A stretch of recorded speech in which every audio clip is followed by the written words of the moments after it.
চিনি নয়, নলেন গুড় দিয়ে সুপার টেস্টি গাজরের হালুয়া। এর জন্য 750 গ্রাম গাজর নিয়েছি। গাজরটা ধুয়ে পরিষ্কার করে নিয়েছি। কিছু ড্রাই ফ্রুটস নিয়েছি, 1 লিটার দুধ নিয়েছি, আর তেজপাতা, 2টো এলাচ ফাটিয়ে রেখে দিয়েছি।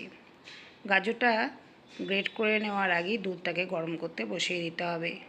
যতটা দুধ নিয়েছি ফোটাতে ফোটাতে তার অর্ধেক করে নেব। আর এখানে একটা গ্রেটার নিয়েছি। গ্রেটারে যে বড় ফুটোটা, এইটা দিয়েই আমি গাজরটাকে গ্রেট করে নেব।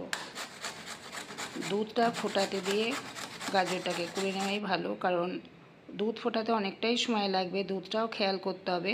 আমি একদম লো ফ্লেমে দুধটাকে বসিয়ে দিয়েছি। আর এদিকে দেখো, পুরো গাজরটাকে গ্রেট করে নিয়েছি। এরকম লম্বা লম্বা পাতলা পাতলা হবে। আর দুধটাও অনেকটা কমে এসছে। আরও কিছুক্ষণ ফোটাবো, ততক্ষণে গাজরটাকে ভেজে নেব।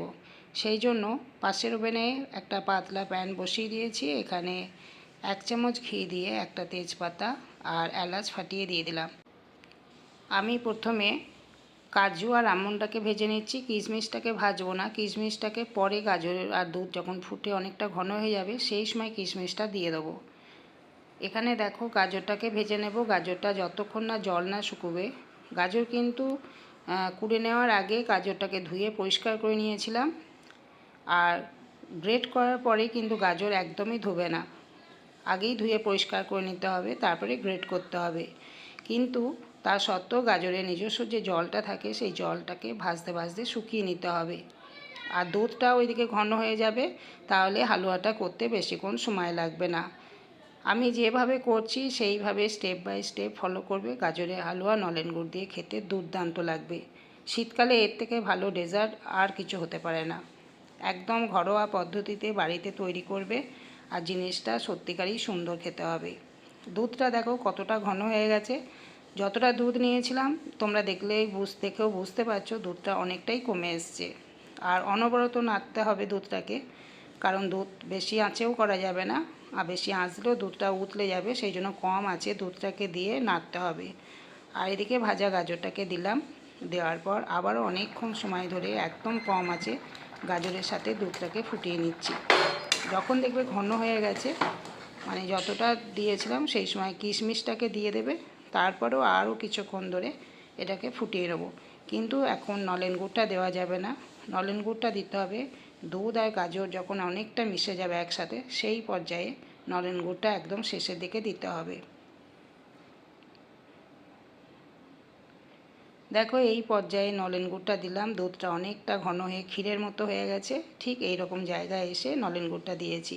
নলেন গুড়টা দেওয়ার জন্য আবারও পাতলা হয়ে যাবে, সেই জন্য আবারও কিছুক্ষণ কম আছে বারবার নেড়ে নেড়ে এটাকে অনেকটা ঘন করে নিতে হবে। যদি আজকে গাজরের হালুয়ার ভিডিওটা ভালো লাগে তাহলে অবশ্যই লাইক এবং সাবস্ক্রাইব করতে ভুলবে না। আর শীতে এই সময় টাটকা গাজর পাওয়া যায়, বাড়িতে অবশ্যই নলেন গুড় দিয়ে এইরকম একটা গাজরের হালুয়া বানিয়ে নেবে।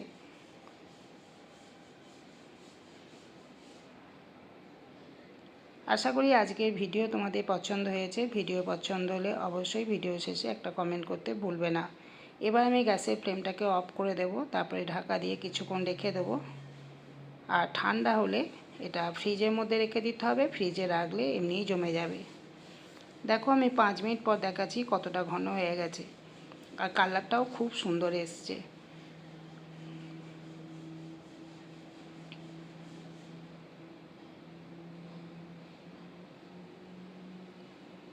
নিশ্চয়ই পছন্দ হয়েছে নলেন গুড়ের গাজরের হালুয়া। চিনি নয়, তোমরা বাড়িতে নলেন গুড় দিয়ে এইরকম একটা গাজরের হালুয়া বানিয়ে নিতে পারো। পুরো ভিডিওটা দেখার জন্য তোমাদের অনেক অনেক ধন্যবাদ।